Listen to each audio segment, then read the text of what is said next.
My name is Matthew Wadlinger. I'm the Director of Outreach, Marketing, and Family Connections at CASA, Court-Appointed Special Advocates of Orange County. Our CASA Family Connections program got started in 2006. We were the first CASA agency in the country to do this line of work. And so it started just because there was an acknowledgement that kids in the foster care system were lacking permanency.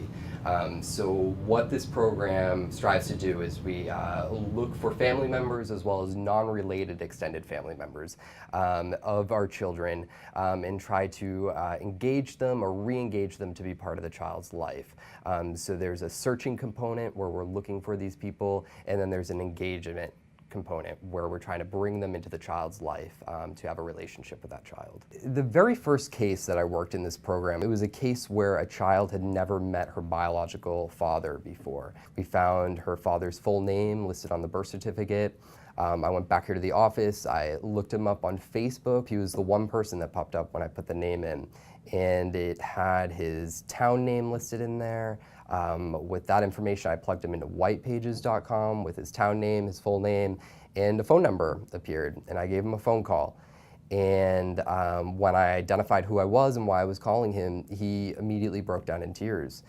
So for 10 years, this girl was growing up in the foster care system, changing placements 6 different times, had 6 different social workers over this 10-year period.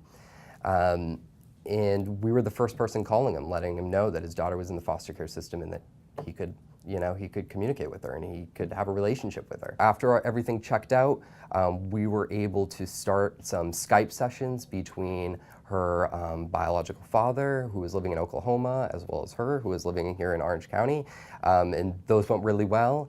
And then we were able to have a face-to-face visit only a few months later. And that was a beautiful moment to witness, to see this child meet her father for the first time.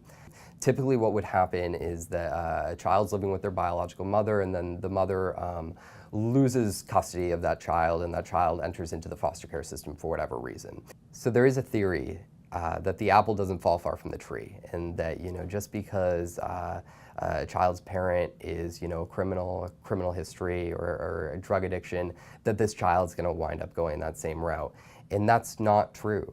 So many of our kids, they want to be that person that breaks out of that cycle of abuse that's been prevalent in their family for so many years, and they want to be that first person in their family that graduates from high school and that goes on to college and does amazing things and contributes positively to our community, and we want to give them all of those opportunities to do that. Kids that have been struggling and facing so many challenges, I've heard from many volunteers who've told me that they were the first person in their child's life to say, "I believe in you, you're special, you can do something great in life." And that makes a world of difference to these kids, is to have that one person in their life that says, "I believe in you," and that you can do something special in this life.